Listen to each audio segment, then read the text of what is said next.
Coming back with another bomb track. Ladies and gentlemen, give it up for our DJ, Werner von Buren, everybody's favorite DJ.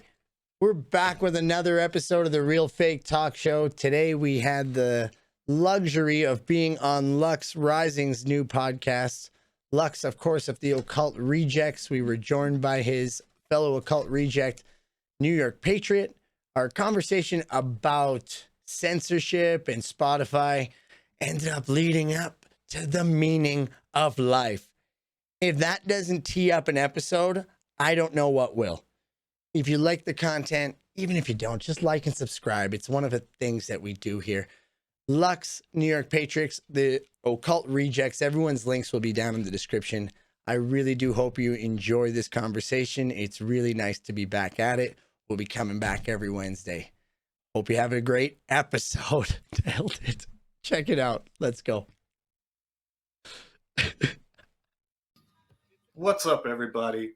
Welcome back to the Lux Rising podcast, where we try to shed light on some dark subjects. And we've got awesome guests with me today. Of course, my partner in crime, NY Patriot. And also have an awesome guest as well. The Real Fake Talk Show is here with us. So what's up, everybody? How you doing? Thanks for having us, Lux. Yeah, for real.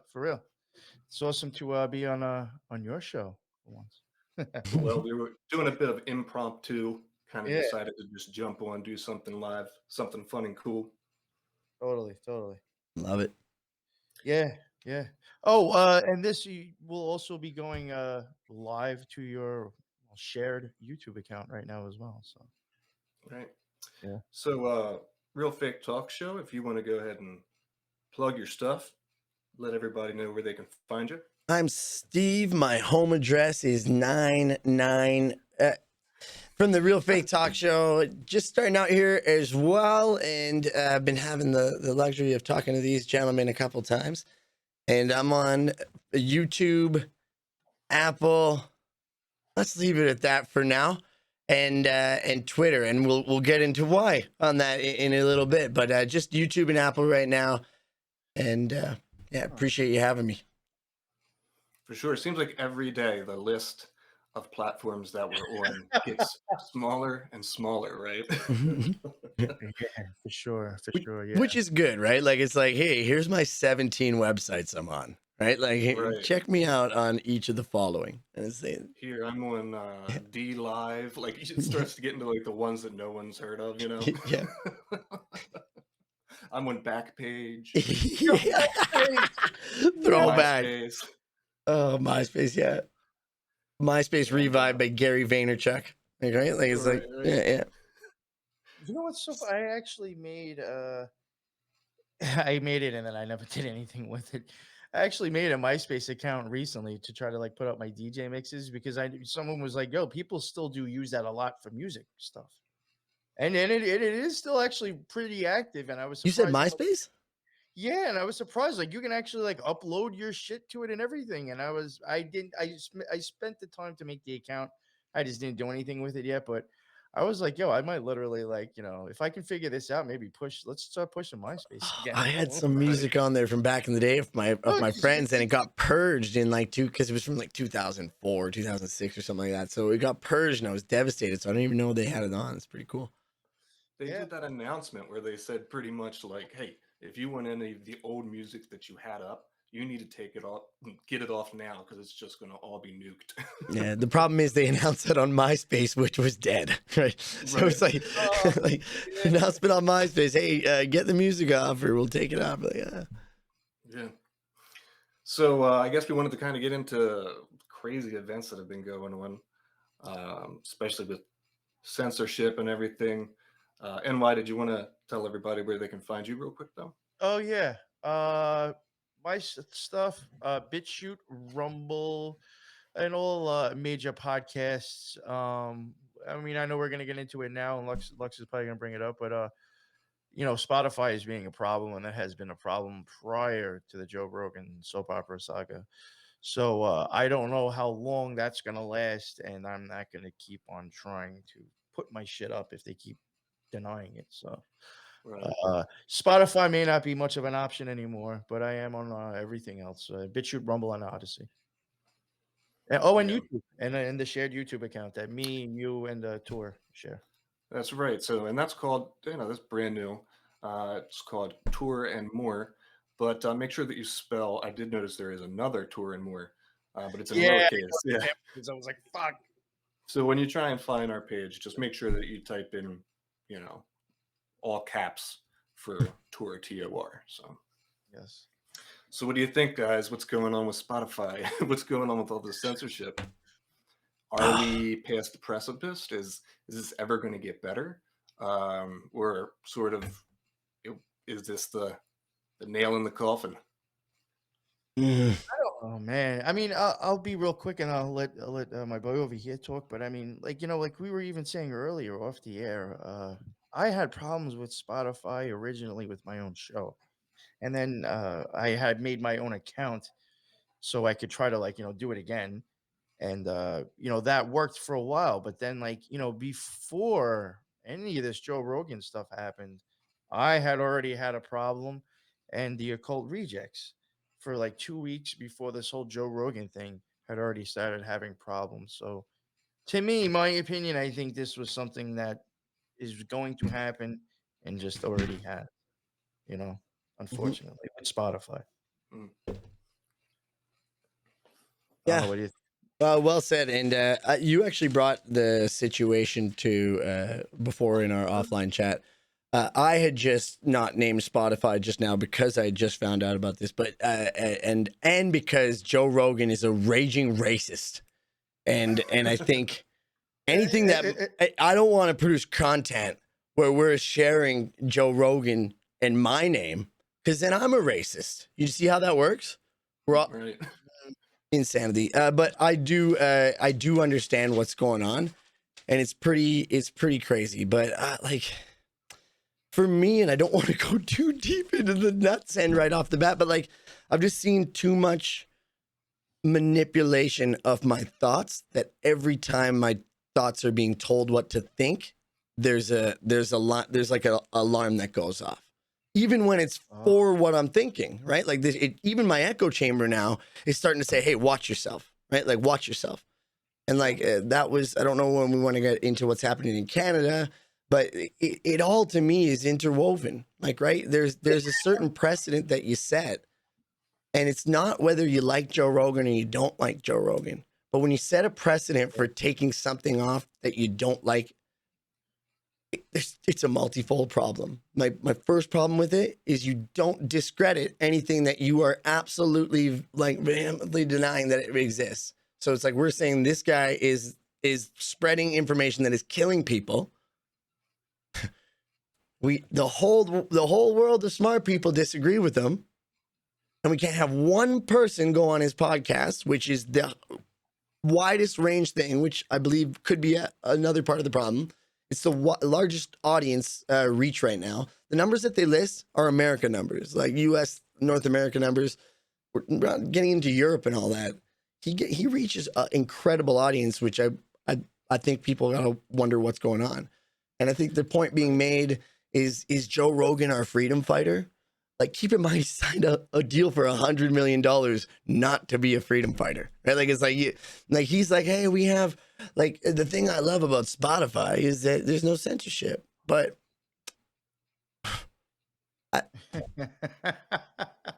know what I mean? To tell you too, a lot of this is it's a much bigger psychological operation than just the censorship thing, because I believe one of the main goals for why they're doing all that they're doing is not to remove not only to remove content from the internet that they disagree with, but also to make you censor yourself, even in your own mind. And that's real I love magic. that. That's real mind control. Because if you sit there and you're having conversations with friends or something, or you're making a podcast, you've got to dance around all these different things that you're saying, or you want to say, they've got a ticket into your mind now. And that's a really dangerous thing, And that goes deep as well with the algorithms and your circles, and they're giving you the arguments to go make enemies with your best friends, right? Like I got my friend Steve-O, he was on my very first podcast. We argue about silly shit. And like when I like do self-reflect a lot of stuff, like it's not like I think I'm wrong on everything, but I do find myself parroting a lot of stuff. You know what I mean? Like I'm, in a good way. I see he's parroting some stuff as well. But like when we like conceptually try to draw back and think about things, we have really great conversations, right? But it's very hard for us to do that without tripping up. And I've started self-censoring myself in these conversations because I have I don't know, I'm kind of I have a temper. And it's like I just for me, when I see one thing, I'll run down the path with it and I won't meet the conversation at where it is. So like I'm on mile 20 of the conversation in a marathon and we're talking about the first mile and I'm like, fuck, you know, like, sorry. Like that is a good, and it's insane. So I'm trying to find a way to like how, because I think like a lot of people do think like no one wishes for the destruction of mankind. You know what I mean? Well, not no one, but like not us, not the people I'm conversing with. And well, actually, I don't know, Steve, I really hope he's not. It'd be terrifying. Yo, I want to add that both of you both touched on it about censoring yourself. I mean, it really is, and like, and what Lux was getting at with it trying to make us censor ourselves. We kind of touched upon this. I think it was on Meeting on the Minds, and I'll add some stuff I think from our own experience too about the whole censoring. Um, when I first came out, I censored myself a lot of my own beliefs because I was looking at other shows and I was worrying about what conspiracy theorists seem to be taking as truth as a majority. If I said something that didn't go along with that, will my show not be listened to? Will I Mm-hmm. have people leave comments I don't want to deal with? So I censored myself in the beginning of my own show. Then when me and Lux, even I think with the Occult Rejects, there were things that we censored ourselves. Almost the same thing with my own show. And at one point, I think we just said fuck it, and we stopped censoring ourselves. And things are totally different. Our show is where it is, probably mainly because of that. But so we have like technically, if you want to look at it, you have the conspiracy community that will actually censor you if you don't believe specific conspiracies. Mm-hmm. Now you have my opinion. Most people, I would think, that really even understand, not understand, or are paying attention to this Joe Rogan thing, or people who listen to podcasts. And the people who are probably really paying attention to it are the ones who are making podcasts. That is the one that I think is probably has people worried and thinking about it the most because they're Mm-hmm. part of that. And now people are like, fuck, well, Spotify reaches a lot of people. Maybe I should start censoring myself. So now it comes back to again what Lux was saying. We have all these fucking things telling us to censor ourselves, coming from all different angles. And I think that's what Spotify is also trying to do in a way. I think it's letting the people know.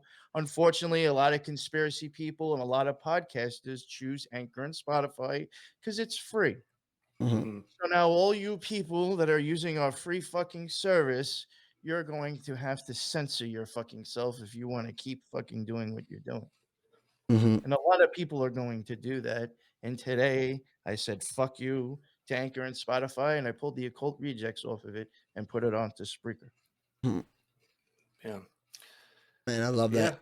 That's a really good point as far as the self-censorship, because that goes deep as well. Everything's so like it's not like hey, Spotify's the first one to bring up like the woke culture in a lot of things where it's like if someone were, I'm going to try to use this very carefully.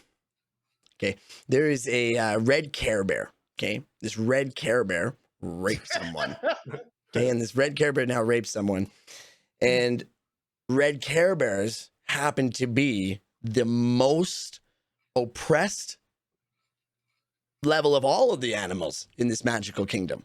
Okay, so this red Care Bear that is now potentially a rapist, maybe a crazy person, maybe doing not good in society, the other Care Bears and the other animals in this kingdom want to say something about this. And they're like, okay, well, hey, Mr. Care Bear, that's not nice.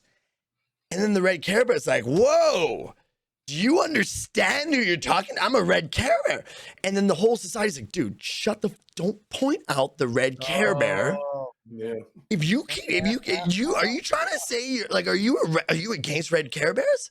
So don't point out the fact that he raped someone next time, please. And this is obviously a fake situation, okay? I stand for red Care Bears. No, but you know what? That analogy is rampant, in my opinion, throughout the podcasting community. Yeah, and I think that has it's been like a progressive thing. That's why I'm very careful right now on everything. That was like, because I'm so passionate, I'm so impulsive sometimes, especially with our buddy Steve, because we have really good conversations where we're representing both sides. I want to jump to that other side, but I'm like, oh, I really got to walk both sides fully and then take myself out of the walking shoes and be like, who's making me walk? And then be like, why are they making me walk? And then, and right now, I just like everything seems like it's a Trojan horse. Joe Rogan seems like he's a represent of a bigger thing that could happen, which, like you said, is maybe drawing a line for what you can and can't say. Maybe it's saying, hey, maybe don't talk about this. Like we had a 30-minute conversation before this podcast about what we should and shouldn't say. So if that's not a message sent in some way, shape, or form, I think even for intelligent minds like us who've seen past that, we still had a 30-minute conversation about it. So to think of the effects on that to people who don't even see that, to see the impacts of it if you were to run 20 miles and then see where we're at, which is the frustration that a lot of people feel, like I said, which is what I wanted to get into later. How do we meet people at where they're at, and how do we, instead of just telling everyone that they're wrong or they don't know about the rock that's coming up, or we need to get out of the blame culture, because I think that's the one thing that people are starting to understand.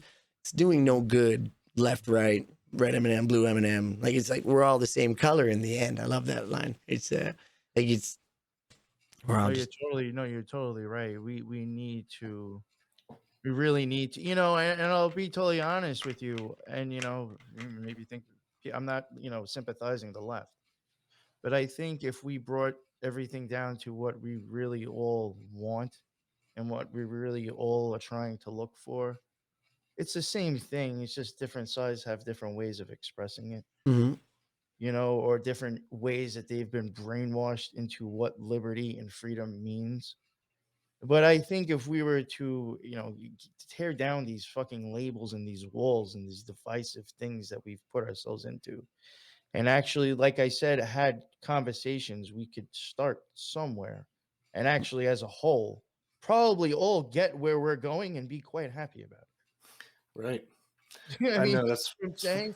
well, it's funny We that won't you be as a fucked up world as everybody thinks. You know what I'm saying? Like, oh my God, if you're saying that the left might actually, this and that, it's gonna look like a fucked up world out there. No, that's all part of the fucking slave system to make them think that Mhm. that's what liberty is. You know what I'm saying? But yeah. you know what I'm saying? I think if we all took away these labels and these ideas that we think they were attached to, that puts us on sides, if we were just to toss it to the curb for once and just listen to each other, we might actually realize, like, fuck, we all want the same shit here. Yeah. And the real fucking problem is the people that we think are going to save us. Mhm. Exactly. And, when it comes to like the censorship stuff, the left kind of like more or less cheers it on because you know, they put it in the news. It's this, it's that. These things are really harmful. And the left will look at it and will say, whoa, these things are harmful. It should be taken down. This thing is causing someone to act violently or to have an opinion that could cause someone to get hurt. Okay. But the left has to understand it is not about things that could potentially get people hurt. Okay. Because it's about free thought. It has nothing to do about content that could potentially be harmful. Because if you get on YouTube right now, you can find 101 million documentaries about the craziest damn serial killers the world has ever seen. They have live videotape of all these confessions of them talking about how they did these grotesque things, getting thousands and thousands of views, people talking about how they got away with murder and how to, pull this thing off. We don't think that that's potentially harmful to people. I mean, when you're not to interrupt you, but you're making such a great point right now, because like there's probably, and it seems like everybody's wife loves these shows too, which worries me. But, everybody always love these ID, this channel, that channel. We have 20 fucking shows out there that can show you how some chick pissed off could fucking kill the husband. Get away I love with it. that. exactly. We can watch that over and over and over again. Joe Rogan had a conversation with a scientist and a doctor, but Right. cancel him. Like, back into inside the mind of Lorena Bobbitt. We will find out what forced her and the steps she took and the type of knife she used to cut her husband's penis off after finding one suspect email that led to nothing. It's like, Right. But And if it then wasn't what we for this do- one mistake, she would have never have gotten caught. how to get away with murder. Oh, wait, that's a show. That's already a show. My bad. And to a point to what you were saying earlier about, we want similar things. Like the left has to understand that it's not about censorship to keep things that are harmful away from people. It's about free thought. And one thing that I really dislike, because like you said, NY, the left and the right, both of them have a lot of things in common that they want. And it's more about the people in control that are keeping us from getting the things that we want. And then we look to those people in control as saviors. But what I hate to see is within our own community, how we even separate ourselves based on like these really small little subsections of conspiracy stuff. I met a guy not long ago. I'm not going to go too deep into this, but this guy has produced podcasts and things about a whole bunch of different various subjects that would be considered conspiracy. And I thought maybe we could have a friendship, and we exchanged in a couple conversations. And simply because I didn't believe in Jesus, that he didn't kind of want to continue this conversation, even though we agreed on 99% of everything else. Do you know what I mean? Like we got to stop doing that. And like you said, start to realize that we want the same things, and we got to remove ourselves from these boxes, because they set a whole bunch of these boxes out just so that we can feel like we have an identity, and then we're only right and we don't communicate to other people that would have valuable opinions, and that if we all just agreed that we wanted to, come together on this one issue, not depending on what your religion or your age or your, R or a D in front, that we would be much way, way better off. You said that so beautifully. I just have a quick point on what he said and it's something that's triggered me. We kind of talked about it before. It's the left versus right. And it's like and also we talked about it, I think last time on the show about language and the importance of language and spelling and the magic we create. Couple that with what I was talking about before about agreements. Like racism is something that I don't agree to, but I'm not ignorant of it taking place. Every time I hear a left or a right, even as a word, it triggers me into like going like, oh crap. Because that's a system I don't agree with, right? I understand there's what would be considered a left view, and I understand there's what we consider to be a right view, but that whole premise of it is what starts everything. So when you say, like, even like, and not to call you out, like when we say like, and the left is like this, even though that is a left maybe thought, we now have immediately put someone who's on the left in a defensive position as they have to defend something that maybe like we're talking about two sides, and you're making them defend like a whole side. So it's like, if we can separate and say like, well, I wish what maybe this narrative is saying, because that's the other thing is the illusion of majority thought, which is, I want to apologize to Canadians, because on Patriot's podcast that just got released, we filmed it so long ago when you guys were all subservient animals. No, not a problem to that. But I was saying about our subservient culture, because my illusion, the agreements that I had made was Canada's bending over like we always do. And then you see the fringe minority stand up, and it's like, man, have I been tricked? Like maybe everyone doesn't think everyone doesn't want me and my friends dead or my family. You know what I mean? So I think we buy into the illusion and some of the words and the way we think, like talk, even if though you're like, I know what you're saying, right? I'm not saying like you're talking about all left, like a leftist opinion, right? But how do we even dissect it right at the way we talk so that we're not giving any power to that bullshit? Because I don't agree with that. I don't agree with the left or right. You could have a right opinion, but if I say something to the left, you don't identify with that. So I'm automatically wrong. That's not how that works. Right. So Yes, yeah, that is something. You know, and I was even gonna say, and I'll 100% use myself. I'll admit it. I'm guilty of this, by the way. You I'm know, just so we a know. couple of weeks ago, no, a couple of weeks ago, I mean, or a month ago, I made an opinion. I'm not gonna get into what the opinion was, start that whole shit, but I made an opinion about another show that's in the same playing the same game. I guess I am. The whole it's a podcasting community. And I said something about them, and because of that, because of my opinion of a specific person, I now anything that I have to add to maybe helping humanity understand certain things is not worth it, or not worth having me on or associating with me anymore, because of my opinion of one man that you don't know, you've never met. Mhm. Because of that, I myself, I've gotten canceled by people. I've gotten kicked out of chats. I've gotten kicked out of Telegram and Discord things. I've not many, but I lost a tiny bit of subscribers. It wasn't that big of a difference, but because of my opinion of somebody, the shit that I have to offer that I'm giving away for free, I'm not charging either. I'm not charging. We're asking for money. I'll take some money. The other person If there's is any though. corporations out there that No, want no, to sponsor this, I'll take it the other all. person is. Pitch I am whatever you need me to pitch. no, but what I'm Just getting at fucking is that yeah. I No, I get you. have a free Totally, man. show with no agenda to just try to help enlighten people on something that I understand that is not worth listening to anymore because of my opinion of one man within the podcasting community. This happened.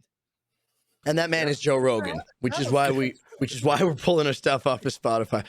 What the fuck? I- And we're all supposed to be together working on the team. Yeah. And we're not. We're not. We've split ourselves up. Just it's blew my mind, honestly, when I started getting into the podcast thing. And you mentioned it before. You can easily see how there is like fractions of clicks and circles within the podcasting community. And I do also see another reason why I had mentioned something about this person. I'm not going to get into it, is creating one real huge hamster wheel of that as well. And we should be worried about that, Mhm. you know. Yeah. Yeah, man, that's so well said. My And own experience, because of something so silly that upset other people, they obviously think I should not be listened to. Do not listen to him at all anymore. I I've have been, nothing worth saying. the quick thing I want to say is just the Tony Robbins in me that I've been listening to. Shout out Tony Robbins and your massive hands. He claps so funny. But anyways, he's saying like these thoughts that we have and these beliefs that we hold become incantations. And like once again, please don't think that I'm calling anyone out, but just challenging the way that you said that. You said that with such certainty, such I am not a part of it. And that is how you now have put the reality of it, when maybe your opinion of it was miscited. And you could, and once again, I'm always saying this with like no understanding of the situation. I'm using it as like a concept and what I'm trying to figure out, because that is what happens. Like, I can use myself as an example. We'll have a conversation. Like the 90% thing it was a great example by Lux. You're 90% there. Someone says one thing, you're like, oh, fuck this guy.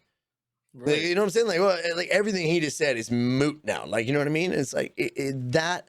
And then now that is now the new perception of your world. And you're like, that 10% that we disagreed on, fuck that guy. So for that guy to move forward like that on Lux, for instance, switching that around, it's miscited. It's not completely understood. Or if Lux were to do that, or if you to not completely understand. So it's kind of crazy, because this goes back to what I was saying earlier about like the reality we create for ourselves, right? And I don't know the type of reality I'm creating. Like when I'm arguing with people, when I'm creating this sense of like giving power to all these things, Is this all in my imagination? Is this a multiverse? Like, I'm like, are we in the Matrix? Am I literally programming myself as I talk? Because I know in some areas of my life, you've done that. You can talk yourself into whatever it is. I play sports. There's times that you want to give up, that you don't give up. You go and find the extra thing in you in soccer to go and win a trophy, especially in trophy games. You find these different motivations. So, I don't know, like the words in my head, I'm trying, and I'm doing the same thing, by the way, like, because with my podcast, I'm nervous to put it out. I'm nervous. I told you guys, I built up an image over 35 years, 15 years in the corporate world. I'm nervous to shatter it. Like, I'm nervous to be me. I'm self-censoring so much because what are people going to think of me if I even researched the flat earth? Like, you know what I'm saying? What are people going to think of me if I think NASA's corrupt? Although those ones are my easy ones. But not that I think those, but I like talking about it to challenge it, which, let's tie this back to censorship.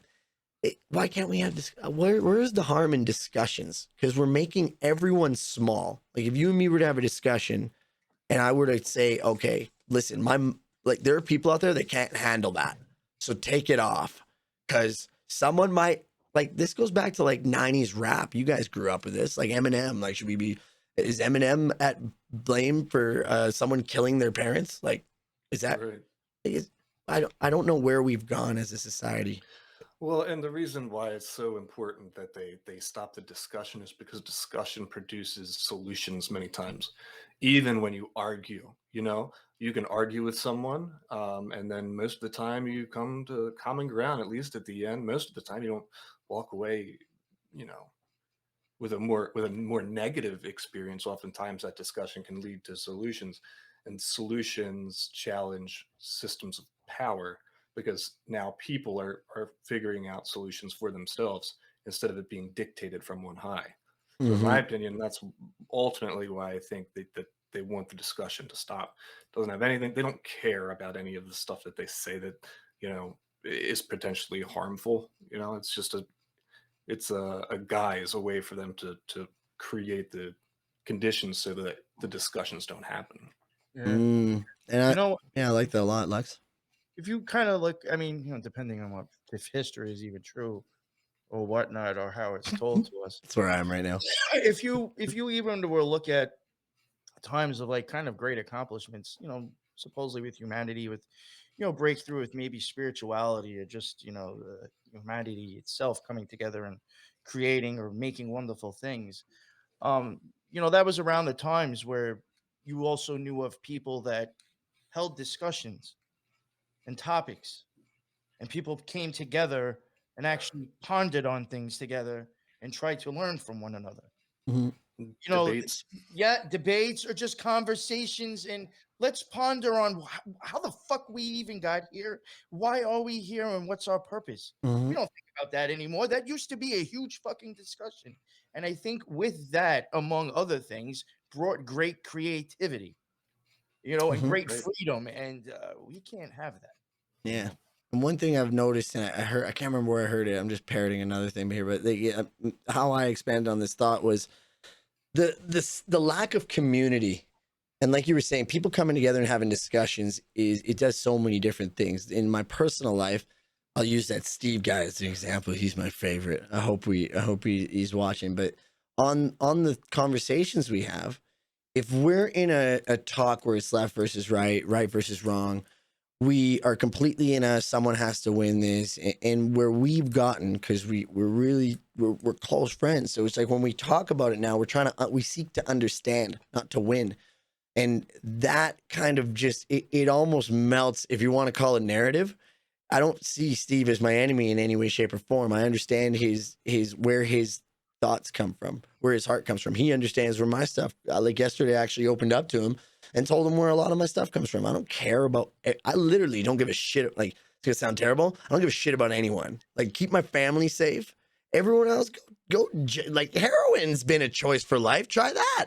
You know what? I don't give a fuck, man. Like, keep my family safe, and you guys go do you, boo-boo. You know what I'm saying? Like, leave me and my family alone, and don't force us to do it. That's all I've ever said.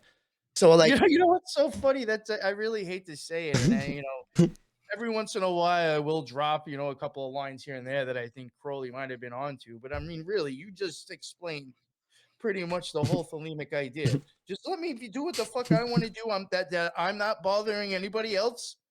I'm not hurting anybody else and stopping them from living their life, and let the other motherfucker do the same thing. Yeah. And see, That's that's like I'm torn on this as well, right? Because that. there is the one consciousness part where it's the more you if you resist it, if you resist it persists, right? Using all this fun language, but if you resist it, it persists. So the stuff also is I don't want to be ignorant to it. Like when I say I don't give a fuck, obviously I understand still, because when I say I just don't give a fuck, then I'm like, well, guess what? That, like we're talking about agreements in reality. If the majority of people agree on something, that's unfortunately reality, right? Like, sorry, you're wrong. Well, I think more of empathy than sympathy. Mm, I think, in a like sense, actually getting in the because I do think not zero fucks like you were saying, don't Mhm. care. Just understand, maybe not. I don't know how to try to say this. When we did the Scarlet Horse series, and unfortunately, again, now I'm bringing it back to Crowley. And I'm not really trying to promote this guy at all, but he did on one of his cards say the negative part of it was self pity for others. And at some point, I think you have to realize, when am I losing who I am for the idea of somebody else? Like, am I losing myself thinking about somebody else that really has no impact on me doing my will at all? Hmm. Like, all right, I could understand if, let's say, George Floyd's situation was real. Yeah, that's fucked up and horrible. Mhm. Really. Mhm. That's, if that was real, that was fucked up. And yeah, that shouldn't have happened. But to a certain extent, do I allow myself to be brought out into the streets to go burn buildings down because of that? At some point, I have to, I guess, have empathy for it, but I can't be so filled of pity for what happened to him that now controls my life to go out and act this way. Mhm. You know what Right. I'm saying? It's Yeah, yeah, no, I completely understand that. That's the that's question I where guess I I think have. people don't understand that difference. Yeah, and that's where I Right. guess I question. It's like, well, that's where like when I say I don't give a fuck, that's a perfect example. I'm saying like if you, and that's where I think people aren't putting themselves in this situation. Empathy over sympathy. You nailed it. If you put yourself in this situation, like imagine we are all one consciousness and everyone is you. So if that's a situation that could be you, and it is like, so Joe Rogan, whatever, he's a whatever your opinions on left, right, whatever it is, if you assert that and like project that, and whatever the consequence happens to you, and that consequence now happens to you in a way, I'm grasping at straws here because this is where I wanted to ask you, where do I go and sign up for a secret society without showing my dick to old men? You know what I'm saying? Like, I would like, Well, and like New York Patriot says all the time, there's various different levels of degrees of difficulty to get in. You got the OTO; they're sort of like the Scarlet Whore; they just let anybody in. And then and you you got guys got other to check out anyone on my channel and Lux channel. You guys got to check out the Scarlet Horse series. It really does paint kind of what we're talking about, where like it almost seems like everything's an allegory. You know what I'm saying? Like you said earlier about the same story being repeated over and over again. Movies being, it's almost different people's representations of their experience. It's like those artists that do self portraits on drugs, right? It's like this their self represent. It's like that, but like people. You know what I mean? Oh, I think we're constantly being shown the same occult idea and story over and over again. I mean, I'll make this real quick, and then we'll go back to what you were saying. Like, and I had even said it, and it was funny because I said it, Dangerous World. Ryan thought it was kind of silly, but then when I explained it, he understood it to a little bit, a little bit more. I mean, we can even take Joe Rogan as Jesus right now. Easy. Well, okay, hold on. Like just for right now, I'm clipping that and I'm gonna put it all over the internet and get New York canceled. Joe Rogan is Jesus. Because Jesus went out and supposedly was this savior that preached, us this word that was going to save us.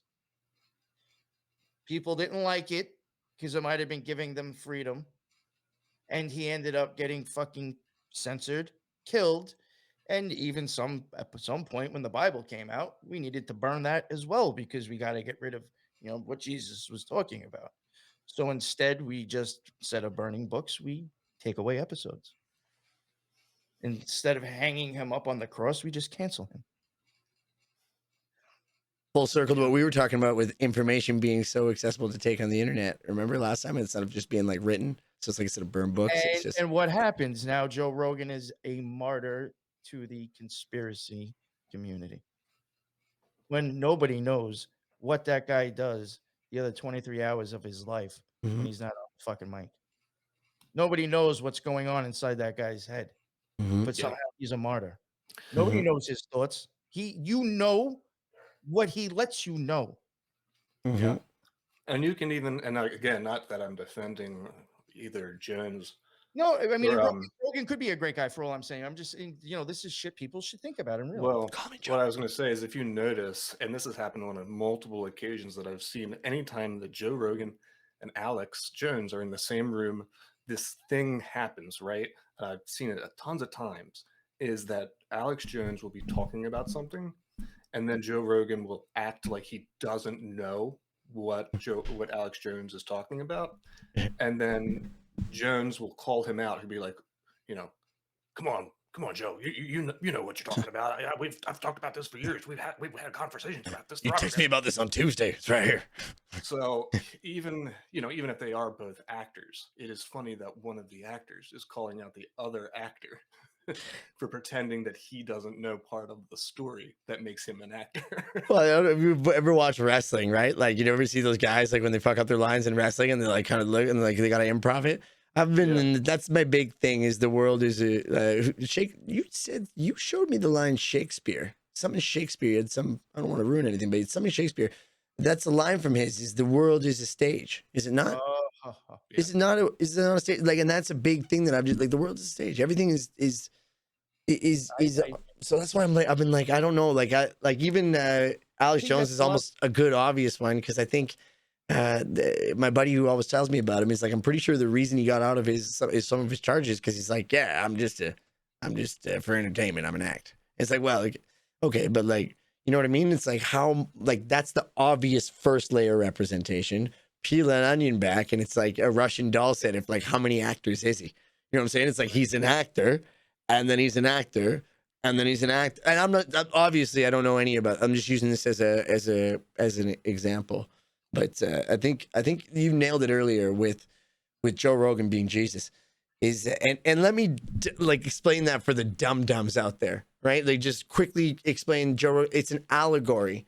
Yeah. And if you can think about that in different ways, look at Darth Vader's rise from Anakin to the, like, look at all of it. It's different representations of it. And then that's what I loved about the Scarlet Horror series, man. It was the final click. I told you I was a little bit slow to understand things, was that it's all different ways of explaining maybe what's going on within your world and maybe what purpose is, like, but it's still hard to grasp, even though they can be obvious with the representation, which is some of the questions I'll maybe save for. I have a few questions for you about this series, but we'll save that. But to wrap up the censorship part, that's the perfect allegory. It's like, where does that end? And if you can't put yourself in Joe Rogan's shoes, if you can't put yourself in Jesus's shoes, and for all you psychopath or atheists or whatever, if you can't put yourself in Harry Potter's shoes, if you can't put yourself in Alice's shoes, if you can't put yourself in if even the Wizard of Oz, put yourself in all these characters and understand their role in your conscious, in the way that you perceive the world. Like, do some reflection, like, instead of fucking blaming everyone around you. Like, if Joe Rogan goes down, there'll be a different Joe Rogan. So you have to understand the whole allegory of what's happening, so you can start seeing the pattern everywhere, like you guys pointed out, is just being shoved over and over in different artists, maybe representation. Maybe now that I'm self-reflecting, I'm thinking that they may be doing this unknowingly. This is how they perceive life, just done drugs. So it's not maybe occult, but maybe it's just like, this is how I see the world. Yeah. You know what I mean? Sorry, I rant a lot. No. That was very good, because I do think looking inside, you'll find a lot more of the answers and the truth. Mm-hmm. And sometimes I think like, like with me and Lux, well, I think we both agree on this. When we talk about tarot, I think to get the best way out of it really is to, I mean, you could look at the card, maybe read the book to see what it kind of tells you what it means, but really, in my opinion, you will get the most benefit out of that if you kind of stick with that little basic understanding of what that card means, look at it, meditate on it, and find yourself in that card somehow in your life, and then, like, believe it or not, you might start seeing the occult symbolism because now it means a little bit something to you. And it will all start to, I think, make more sense because if we look within, I think all that shit is all on the tarot cards. It's all Well, on. exactly, dude. And like one thing that I've been trying to push a lot more because just realize how important this is lately is that trying to stress the importance, the absolute importance of people starting to listen to the message instead of the messenger, Mm-hmm. right? Because again, you can watch a movie and it'll have a message, right? And like take for example, like you just said, Wizard of Oz. Mm-hmm. Wizard of Oz, you've got the Cowardly Lion, the Tin Man, and you got the Scarecrow, right? And they're all looking. Well, one's a coward, one's needs a heart, and one needs a brain. That is a literal occult principle playing out in front of you. That in order for you to become a balanced human being, you need to balance the heart, the mind, and the brain, right? Mhm. And Mhm. people can see right past that and they'll think it's just a story, you know. But it's really talking about how to take correct action and aligning yourself with the truth. So there is a message. Mm. And if I were to discard the message simply because it's a show, then I would be really missing out on some wisdom, you know? Same thing with Alex Jones. He says a lot of truthful things, but we'll discard a lot of it. He, of course, says a lot of lies too, but don't we all? Mm-hmm. The point is that we have to start to pull the jewels of wisdom from wherever we can and using them, integrating them into ourselves so we know the truth, so that we become balanced human beings, so that we know how to take right action in our world and, stop living in a delusion and letting other people form your opinion for you. Mm-hmm. Mm-hmm. Uh, Man, that like almost circled everything we talked about in such a good summary, Lux. I love that. That's so so good to say. And yeah, I cannot agree with you more, man. Like people like even like you can use that as an allegory to like Harry Potter, right? I got a lot out of that because I was 11 when that came out, and I was like, "There's gonna be a day that I'm just gonna wake up." You know what I mean? Like I still feel like that as I just turned 35 the other a couple weeks ago, and I was like, "Man, I'm about to someone's like, you know what I'm saying? Someone's about to come knock on my door and tell me I'm a magician, and this is all bullshit." You know what I'm saying? Like, and like different things like Dumbledore's lines in there, like even in the darkest times, there's always light if someone just remembers to turn on, the light. There's always hope if someone just remembers to turn on the light. Those are really good things. Fast forward 3 years, J.K. Rowling's a transphobe. Like she's a transphobic lady. So let's burn Harry Potter. And if you like, no, that's no. I learned some lessons. I learned some allegories. I learned the growing of people. I learned if you do bad things, it splits your soul. That's how I took it. Like that's the way I perceived it. When you fuck up, you murder someone. In me, it was cheating on someone. If you cheat on someone, guess what it did? It split my fucking soul in two so that I was never whole again. Like I literally was like, you can try to be happy either way you go. You're fucked. And I thought Harry Potter, I was like, they split their souls into horcruxes. When you do something that's against who you are, you split yourself and you can't live with that because you're now living in two dimensions that are fucked up. I got all of that from Harry Potter. Right? yeah. Like it's like so people No, man, have to it's take fucking the serious. message out, whatever that is to them, and not worry if J.K. Rowling maybe said the N-word on the last word of the book. Like what? Like no. It's Right? crazy. Yeah, and we get those things way too mixed up, thinking that just because, someone is telling a lie, that means that they never tell the truth, and therefore you should never listen to them. That's, I mean, it's really hard. It's such a basic concept, but it's really hard for us to understand as Mhm. a whole. I think, and that's really why New York Patriot and I, we try to show everybody these different archetypes, these different symbols, what they mean, and how they can be, translated. Because, the more that you learn those symbols and that occult information, the more you stop looking for someone to tell you an opinion that forms your belief, but then you start to see the symbolism around you and then look at it from, as so above, so below, and learning how to integrate that certain wisdom into yourself to make yourself better instead of just, relying on a savior. Yeah. Yeah. And and then that really that works in multiple ways. I mean, really like we do the whole thing with savior stuff. We do push that, not having one. And I do want to make it known, because maybe I never just really expressed exactly how I, think, because I do say certain shows, I think they're full of shit, but and that they're scumbags. But I'm going to, I'm adding to what Lux is saying too. There is also stuff that these people have, helped, and truths that they do drop. What the thing is what Lux is saying is that we can't look at these people as complete truths. We still have to come to our own our ideas, because maybe they are still a piece of shit, but as dropping truths. And the other thing that I just personal with me is that yes, not putting them up on pedestals, and maybe don't worry about sending them as much money as you normally do. You know, and Mhm. uh, and do that instead. But yeah, don't Yeah. throw out the baby with the bathwater, as Lux would Yeah, say. totally. And even like I think we talked about like I think offline maybe somebody being a certain way. You can even use Joe Rogan so because he's fresh in topic. Like is everything he said it like you just completely it's just it doesn't work like that. He super doesn't, which is why I think he's a big threat and why this is like people do need to understand why this is important. And going back to the censorship talk is because we're doing blanket statements. We're doing censorship's job for it before it happens, which has so many crazy connotations. I guess I have a question in my chat here for that. If Joe Rogan was concerned about Spotify, why wouldn't he just move to Rumble, open platform, and they offered him 100 million? So Wow. this is one of the things that I've been trying to reserve myself from having an opinion on until I can properly assess what everyone's motives are. Because like Rumble's obviously they're gonna get money off of it. So then like I don't know who controls Rumble. I don't know if this is like Spotify did this to YouTube. So is it impossible for someone to do it to Spotify? Absolutely not.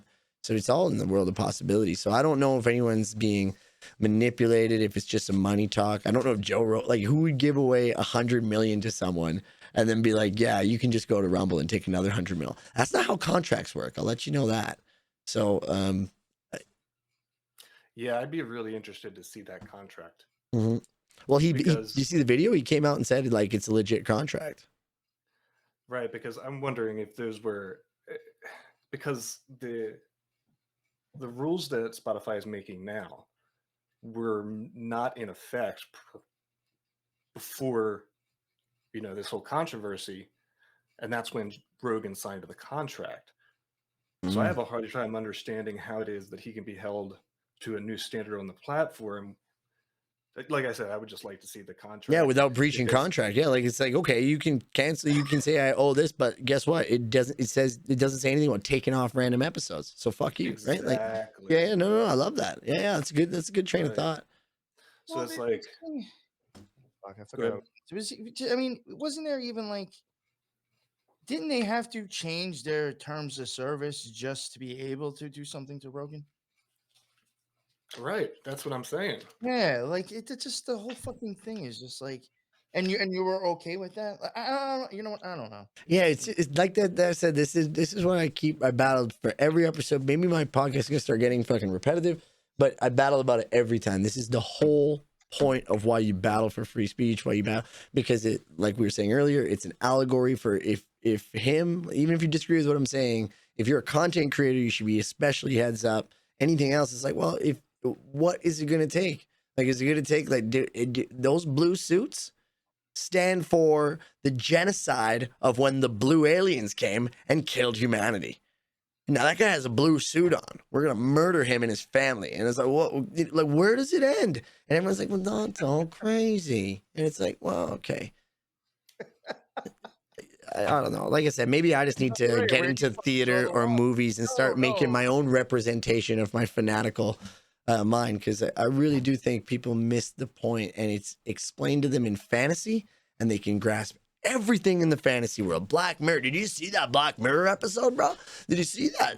Oh my God. Did you see that Black Summer with the zombies? Yeah, they all just lined up for vaccination in the show. They lined up for at the place, and they got things, and now they all turn. But but that can't happen anywhere. It's just a show. So that it's oh man. Yo, you want to hear some weird mindfuck shit I had happen to me last night? Yes, please. Talking about shit, like now, like seeing stuff on TV and thinking about it meaning something else. A while ago in our Discord, I played The Secret of Nim during the time I think we were covering the Scarlet Horror, or it was right before we put it out. I played a few movies that I thought actually showed a good representation of the Scarlet Horror. Now, one night I just happened to randomly, I think I was looking for free YouTube movies to watch, and I was like, holy shit, The Secret of Nim. I remember that as a kid. And I'm looking at the cover and I'm like, yo, this shit looks, to me, I'm already seeing occult shit. And I'm like, no way. So I put it on and watched it. And I was just like, yo, what the fuck? This shit blew in my mind how, to me, it was very blatant, like some stuff just so in your face. But, there was a point when there came a time that they were talking about like what happened between the rats and the mice and the mouse, and they were even showing like a situation where like there were lab rats and they were injected with this stuff that now made them be able to read and understand, and now they were able to break out of their cages. It's changed them to where now they were like awoken in a sense.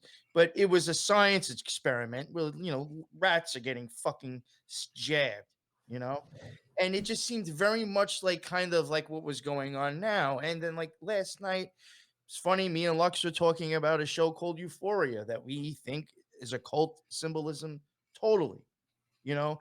And there was a part where I was watching it last night where there's this girl, she's like strung out, and she's at this lady's house that she owes money to. And she's like dope sick and pretty much like just in a fucked up situation. And in my opinion, I think the lady in the long run was going to try to pimp this girl out to get the money that she owed her. But she was dope sick, and the girl was saying, the lady was telling her, I have nothing I can give you in pill form that will make you feel better. Sorry, I'm sold out. And she's like, but you don't shoot, right? And the girl's like, no, I don't. She's like, well, then I can't help you. Well, now at some point, this girl is so fucking sick. She's like, you sure you don't have anything? She's like, only, in a syringe. And she's like, fuck it, I'll take it. So, so now this lady finally goes to go get this fucking syringe, and the syringe and the bottle of morphine just happens to be, I know this could be coincidental. Now, and what I'm getting at is I do think the rat, first of all, if rat backwards is star, and I do think there's an occult symbolism with the injection and that whole secret and him thing with the rats and the vaccines or whatever they were giving them. Um, just so happens that when this lady goes to grab the syringe next to that morphine bottle, there's a statue of a fucking rat next to the fucking syringe. And I was like, yo, what the fuck? Too much detail too much detail for that to be coincidence. You know what I mean? Like, I love that. It's where I'm like, is this like symbolism from something that I was already shown like in the fucking 70s being retold again real quick with the rat and the fucking syringe next to each other before this girl might possibly be turned into a sex slave. Yeah. A slave. And it was just weird. It was just one of those things where I was like, was that like a whole 360? Yeah. Well, and when you look at, everyone is really, kind of passionate right now about the censorship stuff, and we're talking about it a lot, and that's absolutely great, and it's probably one of the most important issues that we will have to face in our lifetime. But for listeners, I'll tell you this, that the greatest act of censorship happened way, way, way, way longer ago than we think. And it all starts with censoring occult information. That The effect of secret societies taking these occult principles and then putting them in the dark is the greatest act of censorship mankind has ever seen. And it's affected the trajectory of every single human being on the planet Earth. Now, what they do is, since they've censored this occult information, they tell us the stories that they know, right, in public, but they do the same thing that we do. You told the Red Care Bear story. It was you were telling a story, right? That was you were telling a story within a story. So when they show us all of these movies, Nim, Euphoria and everything, these groups, these occult wizards, they're using occulted, censored information, but they're telling it to you in the same way that we're describing things now, in a vague and amorphous way where we change one word or another, but with there's really a true story being told there. And that's why we try to break down the symbolism so much, so that we can show you the language that they're using that we have no idea. We just think it's a movie, we just think it's a song, we just think it's a whatever. Listen, I'll even put it this way, and I think Lux will even agree with me with this, and maybe some people might think this is a little bit too far out there, but I even think if you were to really be able to understand the symbolism and have a good idea, you will be able to look at things or a show, a movie, or a logo on a certain item and already kind of have an understanding of what their belief and their understanding is within this whole occult world we're living in. You know what I'm saying? And you will already know to stay away from that bullshit because you know that's the bad part of occultism and magic. So I want to break this down because this is If you get probably like, my family, biggest like a question family with you guys. crest. A family crest is a cult symbol to tell people who they are or to represent, how far we've gotten in magic and occultism, how far we've gotten in something like that. Like a family crest can be something like that. Just like a logo and just like a fucking, storyline within, a movie or something. It's just one big fucking artistic way to prove a point. And I think if you start to understand the symbolism, you can kind of, like Lux is saying, stay out of the matrix because you'll already see what's bullshit and you'll understand what that's trying to do. It's just trying to change your thinking. Right. So that's my question. And one of the things that I appreciate about you guys is exactly what you said, is you try to break down the symbolism, right? One thing that I struggle with, which gets me back to like, how do we get some of the symbolism? I think you sent me a great book on it. I've been checking it out. I haven't read it completely, but how do we get the symbolism so that we're understanding? Because even like in using your story earlier, where you're like rats backwards is star, like it's like I get that, right? But then like, what does star even mean, right? Like and this is where like when I'm trying to explain to people who maybe are even less understanding than me, how do we meet people where they're at? Because on like star, what does that mean within it? Because I see all the symbolism, but now I don't get what the symbolism means. So and I think that's why I always pester you, Patriot, and you did a good example. Is like that is kind of the way you kind of explained it. The way I took it is like that is the journey of life, right? It's like how you unlock all the symbolism to yourself, how you find the meaning, where you go. And these are other people, like you just said, almost now. I'm trying to put this into context. That's other people telling you how they interpreted the meaning and how they got it.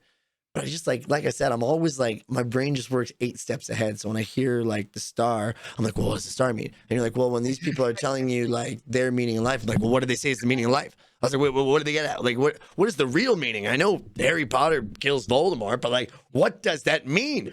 That's where I go. So I'm trying to like figure out how do you like, I guess I'm crazy, but I just like always think like 8 steps ahead, And you bring up, it's like, how do you even like start to even like have conversations like this? I think the problem is that we've been so indoctrinated to hold on to belief so hard that we can't let them go. And honestly, I really, and this is from my own experience.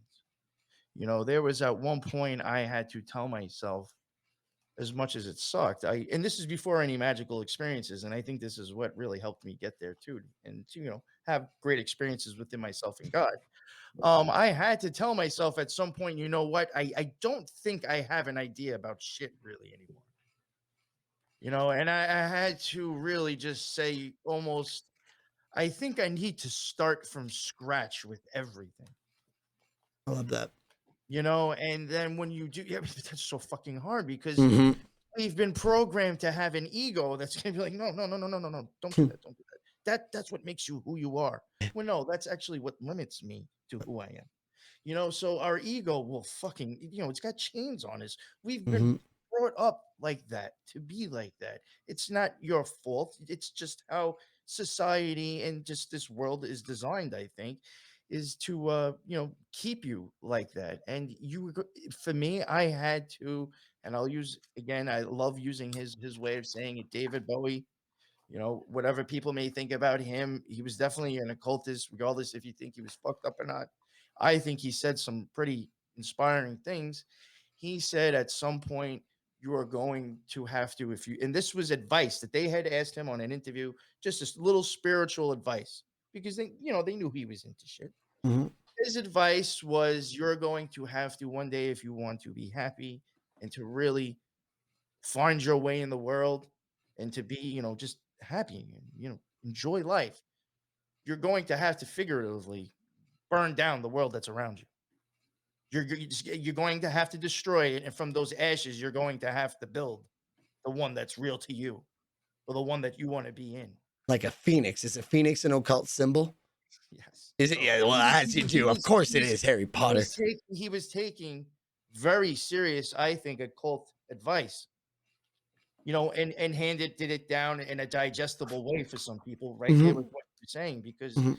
in all actuality, I think for you to break out of the matrix that we're in, which is a part of magic, the good part of magic that I think exists is breaking out of the matrix and actually having freedom.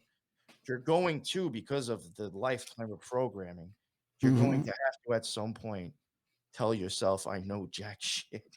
Yeah. Let go of And everything. And that's so hard. So Yeah. that's why I think it makes it hard for us to have conversations, is because of that one problem already. Yeah. Right. right. And even when you look at like just what I wanted to circle back to real quick with New York Patriot talking about the star stuff, right? So to him it makes total sense. To other people it might seem like a total stretcher like this. Really, like, what could that possibly mean? Well, you take a look at what he said. They're using all these injections on the rats. Well, you see it also appear, you know, with what we were just talking about, you know, euphoria. Mhm. So if you look at the star, right? If you look at the star in the tarot, the star would be the dog star Sirius. And if you look at what Sirius means, as if you're looking at it from like a scientific point of view, Sirius is this, you know, it's a constellation called Canis Major, but he was saying how it could have some type of connection to the injections and all of that stuff. Well, let's take a look at Sirius real quick. Well, Sirius has a white supergiant next to in the constellation that's called Delta, and another supergiant that is in that constellation is called Omicron. Shout out Omicron. So, For all the YouTube senses, we're big fans of Omicron here. All three of us. right, huge fan. Yes. So, see, it's hiding it in Holla. plain sight. You know, what are the chances that that star also goes back to the tarot? And when you look at the tarot, it says, yeah, it means Sirius. And then you look at Sirius and, you know, Delta, Omicron, and rats getting injections, everything starts to make a little bit more sense. Yeah. You Oh, know, man, and you know what? that's so You know what? good. But I said star. Why I say star, and this is my take on it. This will, you know, even this is going to make it even deeper and feel like this makes it even harder now to have a discussion. But the reason I say star a lot is because of the way, you know, from my own experiences through magic and stuff, I see as like a light bulb hanging from a ceiling. Let's say like all three of us were just hanging out. We got a ladder set up, totally fucking dark. I'm up there. Lux hits the switch. You know, the light bulb goes on. You know, and it's just hanging from the ceiling, and it's illuminating the whole fucking floor. Then shut it off. No, leave it on. Go get me the spaghetti strainer. Mhm. Let me go climb up the fucking ladder. All right, go shut it off. Let me go put that spaghetti strainer over on top of that fucking light bulb now. Just Lux, hit the light. Now that one source is being split up in all these little fucking lines and these little fucking dots are being shot to the fucking ground. I believe in my experience through magic and just my experience with God, my spirituality. I believe that we are all that light bulb just split apart from each other, having our own separate experience inside of a prison. Unfortunately, we are all in with magic can go back to being that star and start working closer to God and out of this fucking hellhole. Right. And that's why we have it backwards. So instead of being stars, we're rats. Yes. I like, Yo, dude. yo, and get this, Well done. get this. Just fucking blow your mind right here. Right here. Rats. What's the Pied Piper doing? Through sound. Just through fucking playing sound. He's manipulating a bunch of fucking rats and got them following him. That's exactly what the human race is right now. Frequency jail. Yeah. Yeah. Man, I like I said, this is probably what makes your content, in my opinion, so fucking digestible and addicting. Is every topic makes me want to ask you 8,000 questions. Like what you were saying, like, because it's just my brain works 4 steps ahead. So it's like when you say the split light and we all try to get back up. What's that look like? But that's too deep of a question. I want to ask you that one offline. I want to get everything, because this is my whole point. I don't want to get anyone else lost. And in these moments, like, because I think this is almost what my question about gematria was almost going to be about. This is it just grasping at straws, coincidental stuff? Is it predictive? Is it post cryptic? Like, is it just like almost like writing? And then this is such a crazy deep topic, but I guess I just don't know where to start, like on everything and all these. Like, I loved how you pulled out the tarot. So the tarot's been something I've been trying to just maybe read a book about, try to understand, just so I can, like you said, I don't want to understand what each and every, I want to figure out how that could pertain to each of my life. How am I the Scarlet Whore to some people? You know what I'm saying? Who am I gatekeeping for someone? Because I was a Scarlet. I was thinking about it. I was a Scarlet Whore to a couple people where I was stopping them from being that. I got myself out of that way. They're the happiest people, and in my life at the time, I was like, I'm ruining it. I let that go, and they live fulfilled lives. So I don't know how to explain that within my own life outcome, but I'm like I said, everything feels like I'm so close to understanding it, but it's just like right outside my grasp. Well, what I was going to tell you real quick, 2 things, and then I think I want to hear Lux talk about gematria because he's probably a little bit better with it than I am. One, that book I sent you that I told you, that one that was a Kabbalah book, it talks about the paths.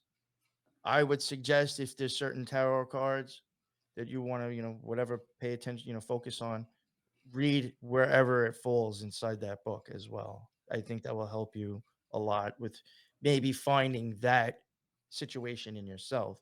And 2, we all, every single one of us, male or female, doesn't matter how the fuck we were born.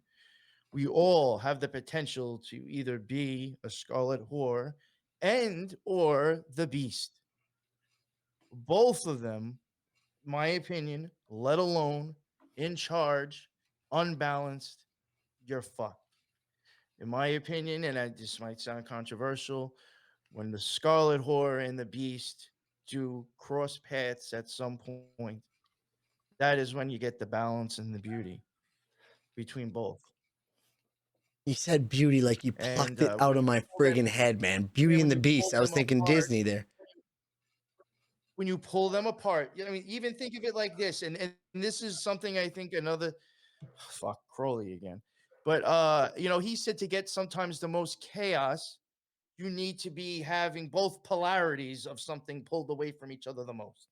Now, if you even try to look at the tree and you watch how the male and the female energies keep zigzagging, that one point at Tifereth, when that's the time where there's balance and beauty, and you have the chance to start going up towards Kether, is at that point when both of those pillars have actually connected and crossed.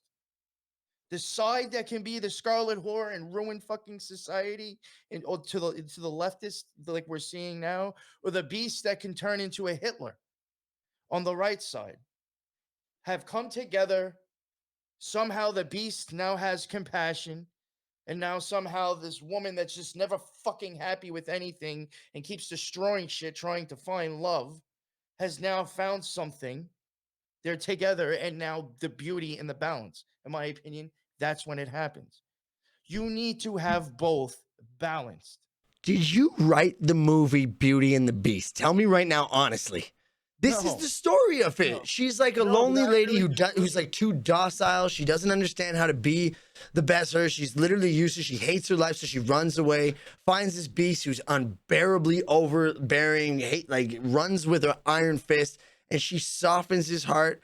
And he yes. makes her realize that, like, you know what? Maybe it's good to be a little Makes her bit feel stand up. loved. Make it, and she feels loved. There's that So then crossover. what do you have? You have the power, and then you have the love Mm, together. And then that's when you create beauty and mm, balance. And the sad thing is that we've been so programmed that when the beast is said, that automatically means fucking Satan and you're mm. going to hell. And when the scarlet whore comes, you just think of sexual, all sorts of crazy biblical shit. That just if you tossed all those things aside and listened to what I just said, I think you would actually see that a lot, and especially in movies. Yeah, and the reason why they use, the male and the female symbology is because of, even more occulted reasons, meaning that the extreme feminine is where you just sort of live only in emotion. And then Mm, the extreme masculine is where you live only in logic. And that in order for you to create good action, that you need to balance instead of living only in emotion, and then totally only living in logic. When you bring those to balance, like NY was saying, symbology for your heart being emotion, your mind being logic, and not letting either one of those two things rule, but to come into harmony together for you to, you know the truth and execute your will in a way that is perfected. yeah. Man, you guys, we need to like put this on a paid program. We just got the secret of life. Yo, you Like know what? And I'll it even literally is. I'm gonna even toss in another example of how I think Lux will see this too, because I saw it in Euphoria, at least in the first season. Same fucking story over and over again. You have this one character, Jules. Now she's a fucking tranny. That is the hermaphrodite on the bottom of the left pillar, pushed to an extreme. The whole left side to an extreme where it's like not, you're all fucked up. You know what I'm saying? And then the right side, there's this dude whose father's like a fucking animal and a fucking no compassion, just fucking a fucked up person, just fucks anything. He's just fucked up. And his son's turning into the same thing. He blackmails people, fucks other dudes, fucking girls, fucks fucking jewels, fucks fucking dudes, blackmails people. You have the one side, the male, he's playing the beast or the prince, really, before he turns into who his father is. I think the beast, and the old, Mhm. whatever. And then you have Jules on the other side, which is the left pillar. There is times in the movie now where I'm saying like I'm okay with this type of shit, but there is times when they actually aren't trying to fucking blackmail each other, kill each other, and they are actually having, I think, a real like loving moment. And then all of a sudden they're just pulled away from each other, and then each lives on as when they pull away from each other and all of a sudden hate each other. People can't see us together. Whatever reason it is that they pull away from each other, their personalities go fucking haywire, and they go much more worse to the each side that they were just on. It just shows you how it's the mixing. It's Mhm. the mixing life is about balance. Both energies. Yeah, life's about balance, and I think harmony is a great word, right? And it's safe, and I think that's the thing that I keep asking, because I'm an analytical, logical brain, and every time you say something, I'm like, well, what does that mean, or where does it? But I think it's as simple as, like, if you just want to break it down, life's about balance. And I think if you want to find tarot, so I was putting a lot of emphasis into tarot, and I'm saying, oh, I don't really get tarot, or oh, the tree of life's this. Break it down for dummies right now in a minute. Tree of life represents different aspects of something. Maybe let's call it life. Just represents different aspects. The tarot, as you guys pointed out on your program, live on Rumble and all the channels, check it out below. But you guys need to watch the Scarlet Horse series. They talk about how the tarots go in different parts of the tree. So if these are representations of each part of the tree, aka different parts of life, it will show you that there's a left side and a right side. And sometimes the extremes of left side and right side, now we can get in politics and you talk about anything, the extreme of anything is terrible. The answer, obviously, in the tree that shows, I don't even know what all of the things are, but would be that every time that there's the cross and the harmony, that's where life is. This is the point of everything. This is where masculine meets feminine, and the beauty meets the beast, the compassion meets the craziness. And that like almost makes you think of life as how tribalism is killing us, because it's forcing it away from, like, we all know, if left met right, there's the answer. Hey, guess what? You're both fucking right. You're both right. But we can't have that. And you know what? And this is where I was actually going with the whole thing with Crowley too, with the extremes is where you get the most chaos. And I think by design, that's exactly what's happening. Instead of us being balanced, we're being pulled through censorship, social media, conspiracy theorists, this and that, all these other sounds, movies, whatever influence that can be used, drugs, whatever. It's being done on purpose. I think we are being pushed to those extremes to cause chaos. Right. So let's back it up for where I'm thinking. This isn't going to back it up at all. I'm like in a different land of crazy. This is what I'm talking about. We're on mile 50. Anyone who's on mile 1, you're in trouble. But like on the like it's somatics, right? We were talking about frequency jail. I don't know, you guys familiar with somatics, like the how sand will move on a plate. Mm-hmm. So like I was watching this video, and like the moments in between the frequencies, when they're changing the frequencies, and the sand seemingly is going everywhere, but then it settles. Do you think that when we're in these chaos moments that it's going to settle? Because like nothing lasts, right?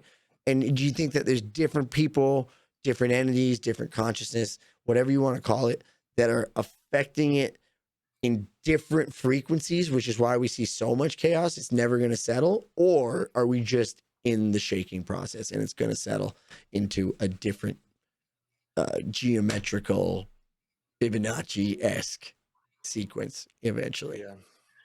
I mean, at least in the Golden Dawn, they view it as though we live in we have seasons on Earth. We have summer and winter and fall, and we understand those concepts. And so in a much larger scale, again, as so above so below, we also go through cycles on a much larger, grander scale, and certain energies, from at least from the Golden Dawn's perspective, energies from certain constellations can influence certain seasons, on the grander scale.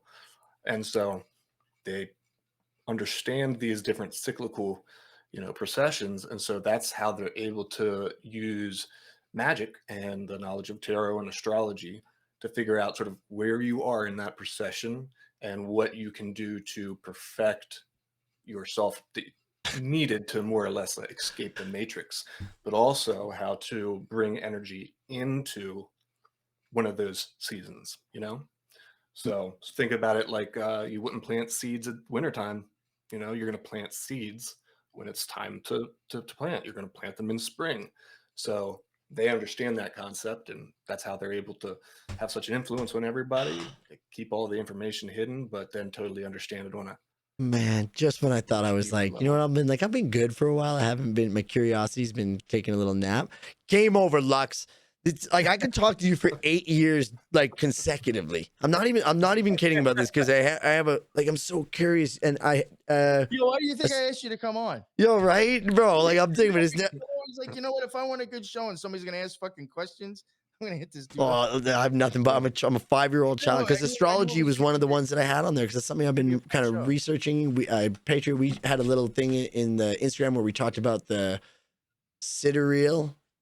Oh yeah, The different types of thing, but I was looking into this and I understand the house, and then I started reading into astrology, which I thought was for white girls justifying the reason they're single, but it legitimately there's like it makes a lot of sense. So that when you read different energies, like the moon, simple example, the moon has enough energy to change the tides, probably has some other implications in its cycle when you were born. I get all that, but I haven't got.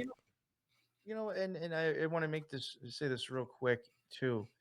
I don't think and this goes along with like kind of what you were saying with the cards in the tree, and I'm gonna get back to astrology because you made a funny remark about women, but I think Sorry, ladies. this was part of a problem. I know it probably goes for men too, but this is part of I'm single and I've started looking. Hey, the psyop and the bullshit. today you will. Oh, not today. This is part of the psyop and the bullshit when it comes to magic and people thinking they understand. A lot of times in magic, and I think on the tree, and even especially with zodiac signs, I think sometimes they're really much more of kind of the vice or the reason why you are so bought into this reality and so in love with this reality that might keep you from leaving it and having any real spiritual or magical experiences. Yeah. I think a lot of those are, or really more of like kind of like showing, because think about it. This zodiac is ruled by so and so. Think of that. Aquarius is ruled by Saturn. That's telling you right there something, I think, in itself. But it's so people have to realize, and I think people don't realize that not everything that you're looking at, you might be looking at the problem and accepting it in a different way. You're not actually reading the occult message. It might be telling you more of like this is actually what's keeping you in chains. So, like when you had mentioned something about astrology and women, and I'm going to bring it up, and I've mentioned it a few times. When I was big into practicing, and I was in tons of like witch groups too, because there was some witch groups as well as ceremonial magic groups. I thought had some stuff to offer, not much, but there seemed to be this ongoing thing now, and I'm sorry, I really do think it was just more of just to advertise that you're fucking a dog in heat.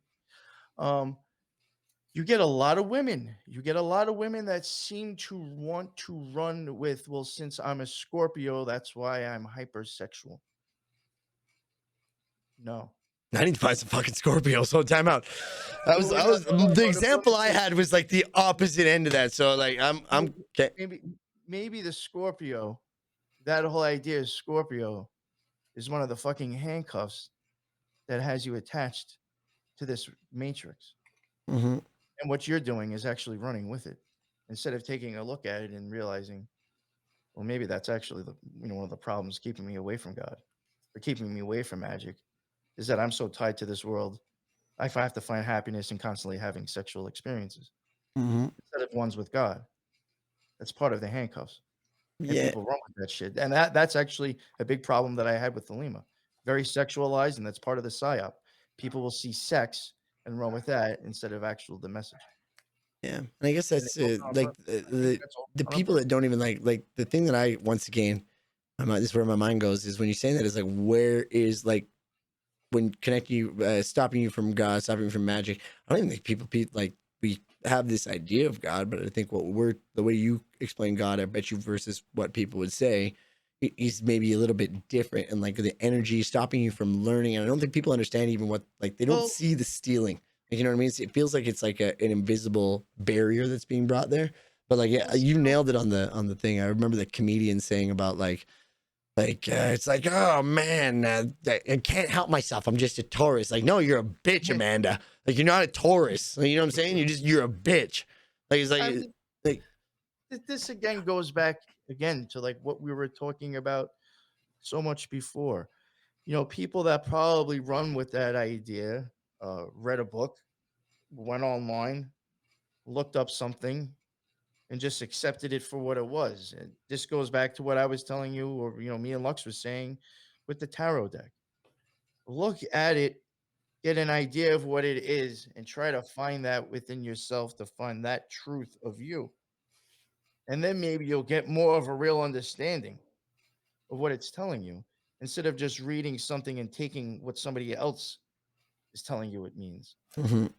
Because Yeah. they can still be talking in occultism that you don't understand.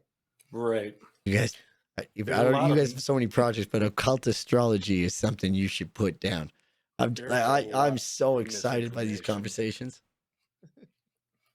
Yeah, it's. I mean, like he just said, there's a lot of misinformation, so it's difficult. And I know Misunderstanding. absolutely, Yeah. I know that a lot of this stuff is put out just to kind of divert people away from true occultism, because then you get a version of occultism, but it's like the occult light, So people sort of scratch the surface of the much deeper symbology of the tree of life and tarot and Hebrew and all of the Mhm. occult subjects out there, that you sort of get distracted with this surface level stuff because it's so hard to find real occult information out there. Yeah, it's insane.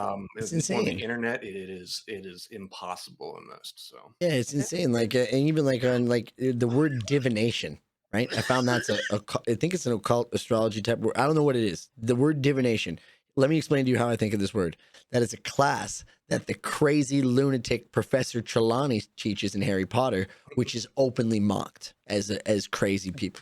Like, oh, look in the the tree leaves, and like it's mocked in the book, and we all like divination. Then I'm like, oh shit, this is in it. So it's like the language hidden in with now information and the occult symbolism of it.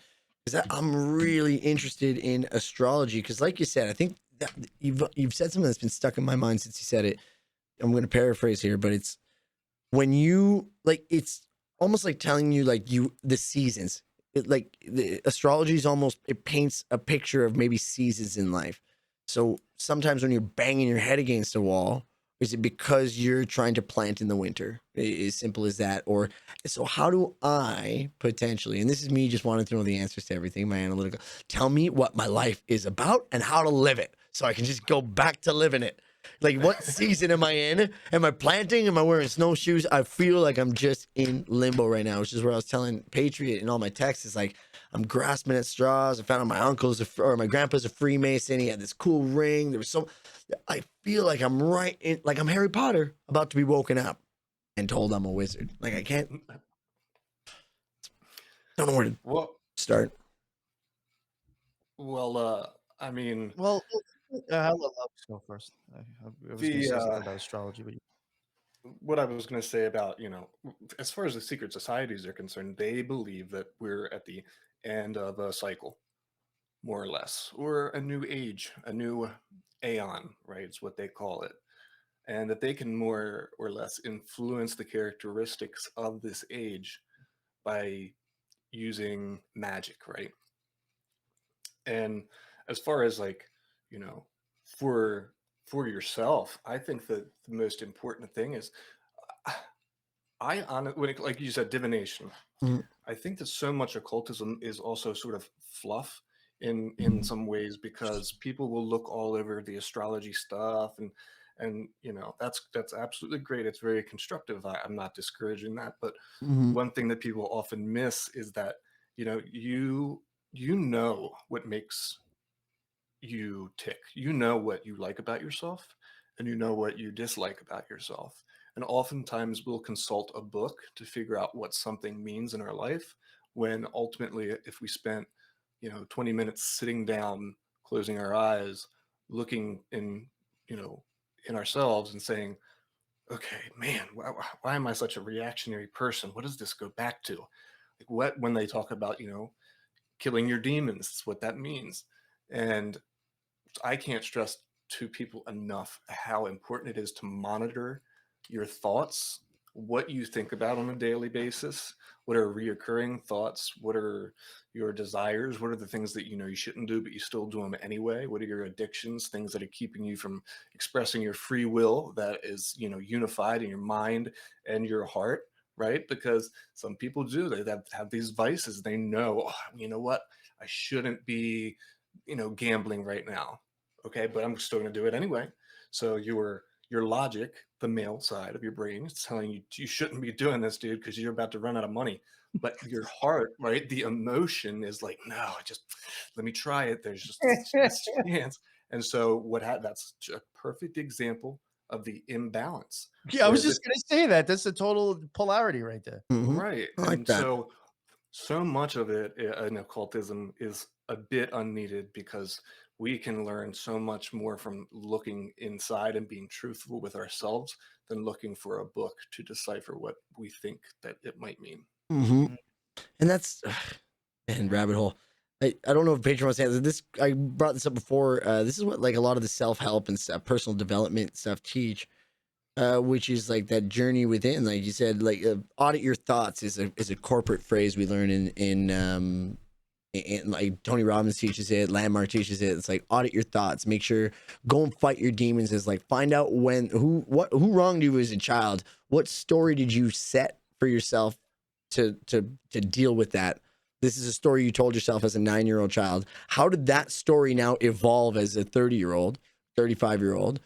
And what racket or what's your act or what's the story you're telling yourself? What's the way what's your defense mechanisms? So it's been funny. Like that's the way I've been seeing. It's everyone you talk to. Everyone just like I'm almost like have a superpower now where I see everyone's acts. Right? It's like people are just like they're selling something. They're defensive. They just want to, like you said, Lux, avoid looking in the mirror, myself included. I want to be very clear about this. I'm going like go to seminar. I want to avoid looking. Tell me the answer, Patriot, so I don't have to look in the fucking mirror. I don't want to look in that mirror. You know what I'm saying? There's demons in there. I'd way rather you tell me the answer so that I can do a tarot card reading and tell you how my like I literally just told you that right before. I was like, I want to tell you what season I'm in so that I can do it. It's our incessant need to know what happens next, I guess, is or mine. Mm. That You know what I wanted to point out. You know, Lux was just talking now about the heart and the mind linking together. And you know, we talked about, you know, the Scarlet Horse series, and you know, I said Hathor, uh, you know, was one of the forms of it. She to me would be the maiden. That would be kind of the beauty part of that side. She's also associated with the heart chakra, which is also green, you know, chakra as well. So it just shows you right there, you know, again, maybe it's the connection between these two that somehow, you know, pulls something off when you have those in sync, you know, the balance between them. Now when it comes to astrology and divination, all that stuff Lux just said before, what you were talking about that I consider shadow work, looking at yourself, really taking a look at yourself and doing some fucking deep inventory, you know, honest inventory, that, in my opinion, is what will bring you to divination. That will bring you to have divine moments in oneness with God.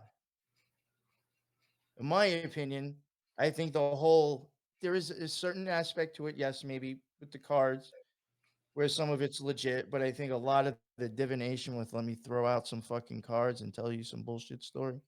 Unless you're looking at those cards and you have somewhat of an idea and you're looking at them long enough to see a story being told in yourself and you're learning something about yourself, it's not it's bullshit. It's not telling you your fucking future. I'm sorry. Those cards are just meant to tell you something about you. So why are you having somebody else fucking tell you about you and then giving them a 50 fucking dollars for it as well? You Mhm. know, divination to me, the word itself is just having divine moments with the oneness with God, which is doing the shadow work. You know, and astrology, I think more of it is one, if we really understood what we were looking at, we would probably understand the reality that we're really in. Mhm. Two, I do think the stories and the way that we're told astrology to understand it is all parables, all stories. Just like we said with the Scarlet Whore, it's Mhm. a story. These are just little characters within the Scarlet Whore or the whole grand scheme of the one big story.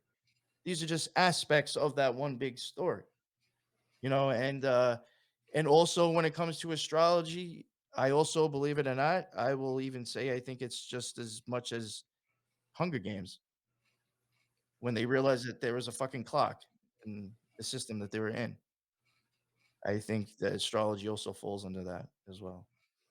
That's That the we're analogy I always. That's look at that shit perfect. and Perfect. understand The that clock. the cycle to the matrix that Mhm. we're in. It explains that as well. Mhm.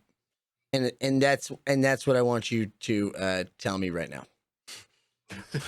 Explain the clock to me and tell me what time it is. I just want to know what time it is. Like literally, I freak out. Like I'm just like, man, See, now this is where it all goes wrong. I know. We And what? just told you all this shit to think about so you can come to your own answer. And you said, I tell me No, what you know what I think of is like I've been a fan of signs. Like when you just see a sign. So like I've been seeing a white rabbit, and you know what I mean. And it's almost like the first time you see it, it's a sign, and you put your interpretation into it. You're like, holy shit, what in the Matrix? I meant follow your curiosity. Like I'm gonna. But now on my walk, I see 7 white rabbits, and I'm like, 7 white rabbits. What does 7 white rabbits mean? Does that mean like go find 7 people? And murder like you just like you get like crazy. It's like I don't know. You put so like so the first time, so it's kind of like colors of the rainbow that I'm manipulating. yeah, right. So it's like how do I make green appear more? So then when I wake up with green, that'll mean I'm happy. It's like we put these dumb fucking connotations into it instead of just saying like let the and I think that's what you mean by that's what I interpret. Once again, people could hear what you're saying and don't interpret that the way I interpret it is divination are those moments that happens. And that's absolutely legit. It could be a different dimension. It could be a different frequency. Because I'm big into the multiverse frequency theory right now. That if you can't see a frequency, a certain frequency, because the human mind has a certain range of frequency that we can see, hear, whatever. So we know there's stuff that operates outside of that theory. That theory that I like lately has been like there's a multiverse theory where we're all existing right here, right now, within different waves and frequencies we can. And sometimes those glitches in the matrix are when you somehow see that frequency or there's something that crosses over. So that's where I've been lately on. I'm gonna hit you, and unfortunately, I'm getting this kind of from Tommy Chong because Lux would realize I didn't pull this one out of I didn't pull this out my ass myself, and this is gonna tie into with something that you said, and when he said this, it really blew me away because I was like, that's a perfect example to say it. Divination. Well, first off, I'll from my own the way I look at it without being influenced, I see divine and nation in there. The word nation to me is kind of like if this country actually was together and as one and was like all in one, we would be a nation. So it really is just me and an experience with God together. We are as one. That's what divination is. To get to that point, it's as if we're that fucking radio. We got all this fucking static going around us, telling us what to think, what to feel, what to hate, this and that.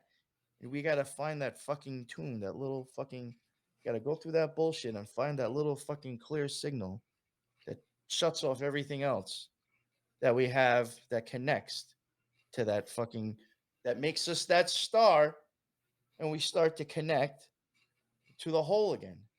And that's got to happen from within, not someone telling you. Yeah.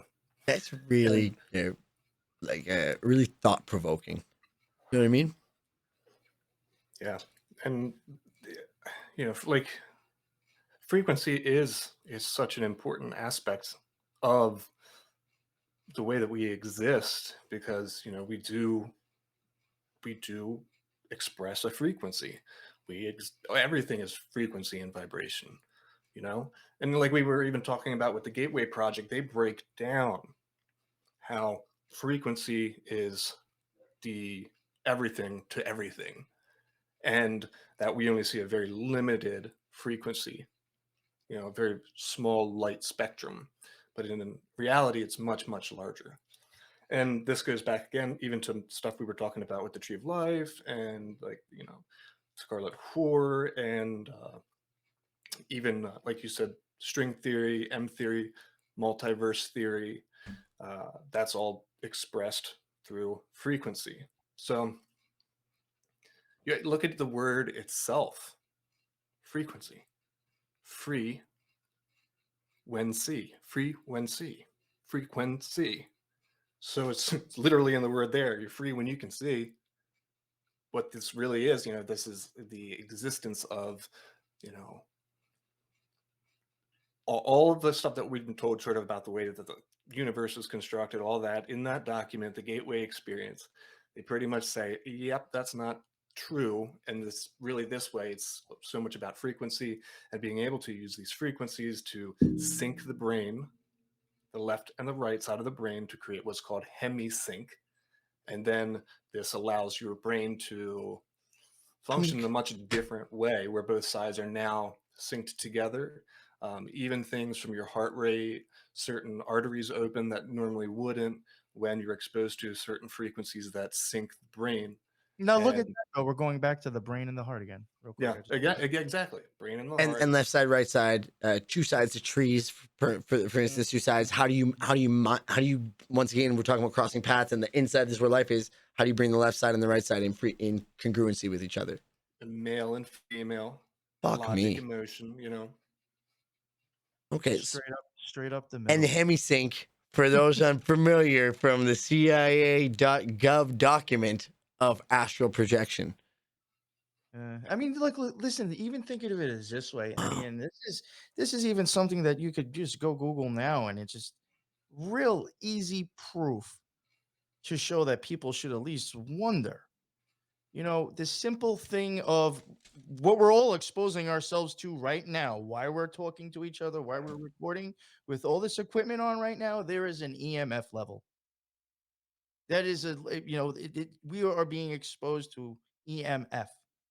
All right, that is a frequency that comes off of everything that you're turning the fuck on. Hate to tell you, pretty much. Anything over 10 can start fucking you up. That is a known fact, scientific fact. Anything over 10 start giving you headaches, paranoia, really fucking high extremes of it. You can technically hallucinate. This is a known fact. Why do you think fucking ghost hunters and ghost fucking adventures and all those fucking shows walk around with those EMF detectors? Because they understand that high frequencies, things may get fucking weird. So right there, a simple little thing like that, something our phone puts off in our pocket at a high enough frequency will affect you. And just to get off the sensors, shout out sensors. Same with your fan. Same with your plug-in mic. Because I heard about this, and I was like, I sleep. I'm not even. This is embarrassing. I don't know where my phone is right now. I sleep with my phone like right here, because I'm like sometimes I'll fall asleep to audiobooks, and I was like, I haven't been feeling great when I wake up lately. I was like, is that a thing? So I took my phone out of my room and it's like, got him. It's hot where it's like hot in the summer, so I have like 5 fans on me and an air conditioning, and I'm like, and then like a little plug-in clock because I needed to wake me up as well. And I'm like, I always was curious about this, but an EMF detector. I wonder if that's just an Amazon purchase away from me having my own Ghost Hunter show. Believe it or not, I've actually seriously thought about buying that and a. This is gonna make people think I sound crazy. I want to get a thermal cam. Really, I'm thinking about buying a thermal cam, and I want to record myself going into a deep meditation and see if there's any differences. If you see anything, I would like to do the same thing, but with drugs. Like there's times when I'm not boasting. I feel like I can pull myself almost to the brink of maybe crossing over. I do believe if I have one of those machines that will show like thermal and energy and heat, I guarantee you will see something. If I'm really doing that, you will see something change. I 100% believe that equipment can show you that shit as well. You saw Arcade 81, right? No. No. I've seen it, yeah. Lux, it's just the one. I don't want to ruin it, but just there's the one part where they're taking pictures and they're trying to see the spirit within the picture. It's captured. You know what I mean? Oh, I've seen something. Oh, you know what? I And it's might have fucked up. actually And watched that's why that. when you said that, immediately I was like, Yeah, you know what? whoa. My wife actually put that on. Because someone had told her it was all right, and I think, believe it or not, because I was too busy, I think, working on episodes, I wasn't paying complete attention. But I remember them taking pictures and like seeing like this fucking demon thing, Yeah. like basically summoning it, and they were taking pictures to try to see it. Yeah. Right. He was super, super messed up. That show is crazy. Like I said, I Wow, and now like I I wasn't paying attention. yeah, that's where I was like, man, I've been that's where I've been trying to figure out what I do is like I've been taking myself out of everything. I've been taking my opinion, my view, my shaking my fist. And I've just been if the world is a stage, shout out Shakespeare, like what is all this telling us? Like what is this allegory? Is it another representation of the Scarlet Whore? Shout out to the Occult Rejects. Go check out their series now. Or is it a more of a different? Maybe it's a beast. Maybe it's a different. So now, like my understanding, especially under like, because I'm not gonna lie, the thing I like about your content is how much it confuses me. I don't like knowing what I know. You know what I mean? I like challenging my own thought. When someone tells me the What's Earth your is research? round, What do you do? I love going into my You go and own. research. So yeah, I love that. And on the thing I've been getting is to break it down for my analytical brain, right side take over, is there's tree of life in almost everything is an analogy or an allegory of each stage in some way, shape, or form, and to try to navigate on what you want. So when you guys talk about focusing on an area of the tree, I always thought that I was like, yeah, cool, I'll figure this one out in 5 steps to this puzzle. But all you're saying is each place of the tree has a representation of whatever that represents, even tarot cards, if it's a masculine energy versus feminine energy is the easiest one. If that is the representation, then maybe look for that story, or when the stories of when that left side dominates and it's only that left side, see what the story tried to tell you. Maybe it said, hey, it didn't end well. And then the right side dominated, and then that didn't end well. When they found the way in that particular instance to cross over, that's the money shot, right? Like that's Yeah. the cum shot of life is as disgusting people would say, but like am I close to getting the meaning of life? You're on your way. Well, let me tell you. I'll tell you real quick. You know what you were saying, kind of like with the tree of life and seeing, I guess, like your own aspects and stuff. I think you nailed it right there, for real.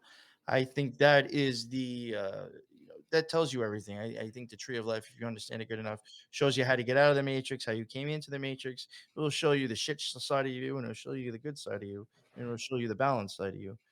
But fuck, now I forgot. Um, like you said, like going around the tree. Fuck, I totally forgot what I was gonna say now. I'm so sorry. Fuck. No, It'll it was come. something. It was something with like the story though, like within the tree, how you can. Fuck, I lost my train of thought. Sorry. Different sides dominating and like how they're allegories. That's what I was saying. Oh no! So now, when it comes to magic, though, when it comes to magic, with now my opinion without a K, this is different. When you're, I guess more of doing more psychological stuff on yourself. You know what I'm saying, but not totally, going somewhere else. It is very much like what you're saying with how the tree of life is kind of like a roadmap. Because if I wanted to do a ritual to attain something within myself or whatever I was looking to get, I would have to, for me, this is probably the same thing Lux did. You look on the tree of life and see where that is or how that matches up.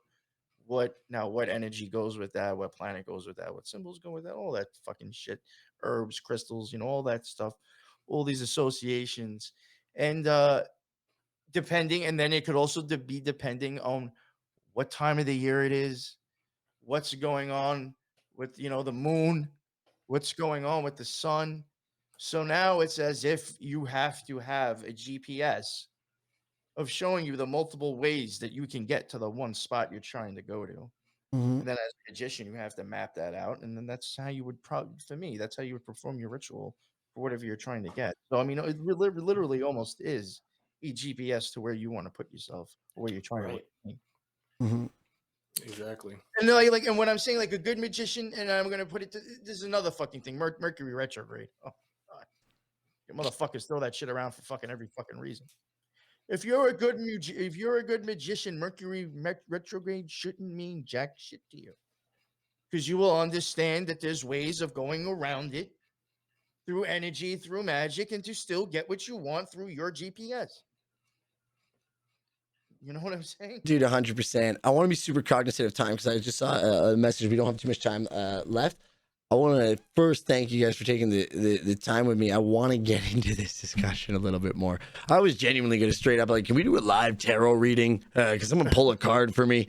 I'm so interested in this topic and the way I've evolved in thinking about it because, like I said, it's been a very specific way, but I will save a lot of the crazy because you know me, all my questions are loaded with 20 to 40-minute conversations. So I do just want to thank you guys for letting me expand my crazy. Yeah. I'm still going to be pestering you. I didn't even come close to some of the questions I had for Scarlet Horror, symbology, rings, Freemasonry. So, yo, listen, for real, and I think Lux will say the same. I hate that I always speak for the guy, but and I'm not complaining about shows that we've been on, not at all. But I think we're always up to, if somebody wants to spend the time to actually write down some real deep shit and to come and bring it to us to try to understand either us or occultism and magic, we're all for that. So if you want to, like you said, you have all these ideas, write them down, interview us, and we'll put it out because we'll probably be Love one it. of the best fucking episodes we do. Yeah. No, I'm being serious. When you, because there's so much other shit to ask us about the fucking OTO and the Golden Dawn. You know what I'm saying? Yeah, like you said, everything's just like 80,000 ways you can run. Yeah, or just our outlook on things, just to take that into factor, not even to say it's fucking true. Just there's so many more Totally. things, and yes, and I see you as being one of those people. So listen, you got questions, man. Get them down, and we'll make a show out of it. Because I'm sure as hell we'll all have a fucking great time. Yeah. Beautiful. Beautiful. Well said. I mean, that's ultimately why we're doing what we're doing, the occult. Yes. I think that's where we really align. Yeah. Yes, and if you're confused, ask.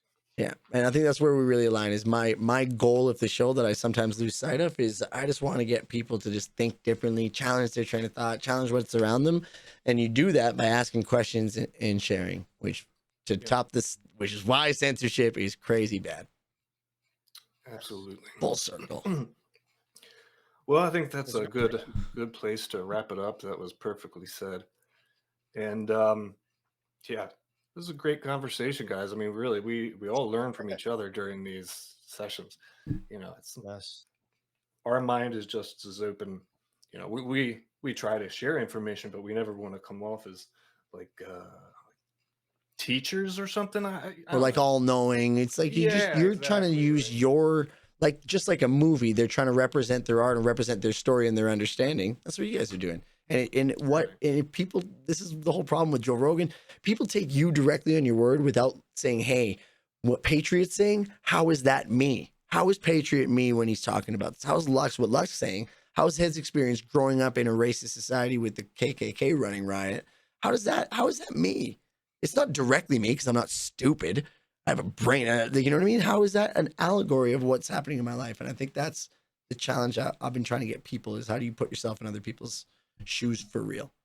Yeah, and I think what Lux was saying, we just want to get people to think, and I'll gonna quick just David Bowie, a line from the Dark Star, whatever the fuck it was called. We were born upside down. We were born the wrong way round. To me, that is telling me is that we're looking at things at the wrong angle. You don't have to look at it from our angle, but just please start looking at the world around you from a different angle than it's being given to you. That's all, man. Beautiful. Yeah. Well, thanks for coming on, guys. It's been really awesome. Did you want to go ahead and tell everybody where they can find you again, real quick? Real Fake Talk Show. Yeah, for sure. Real Fake Talk Show on YouTube, Right now, Spotify, that feels like such a cop out. Damn it. Spotify and Apple Music. And we'll be releasing content, going to be trying to go weekly content. So you can find Real Fake Talk on Twitter, the Real Fake Talk. We'll link it all in my episode as well. So Twitter, Instagram, Apple, YouTube.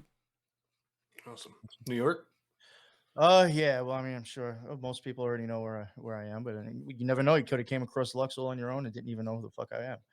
The NY Patriot. I have my own show on BitChute, Rumbles, Spotify too, as of now, and pretty much any major podcasting host. And then I also share the show with you, Lux, my partner in crime.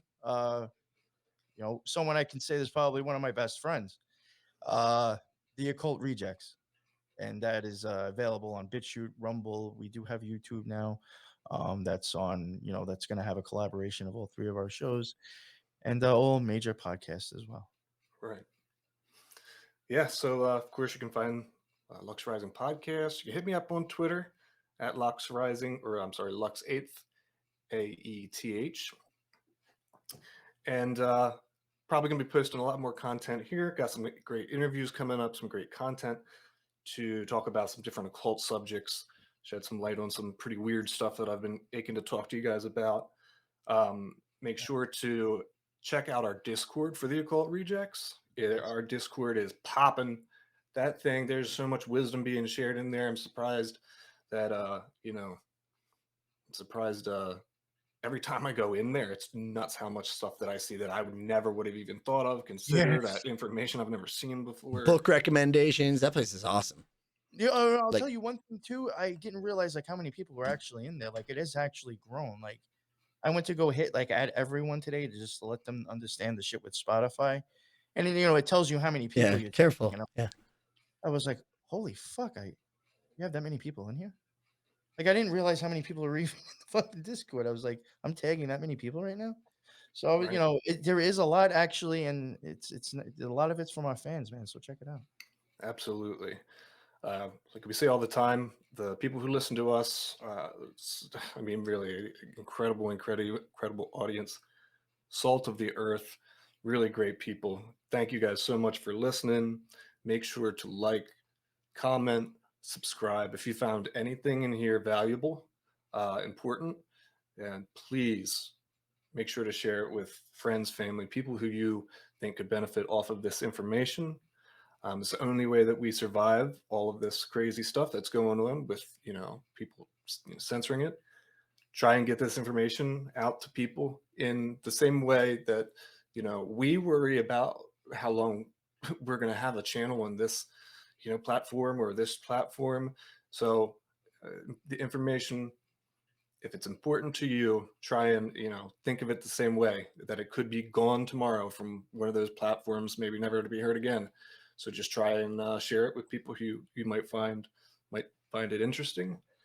And once again, thanks for listening, and I'll see you guys next time. Later.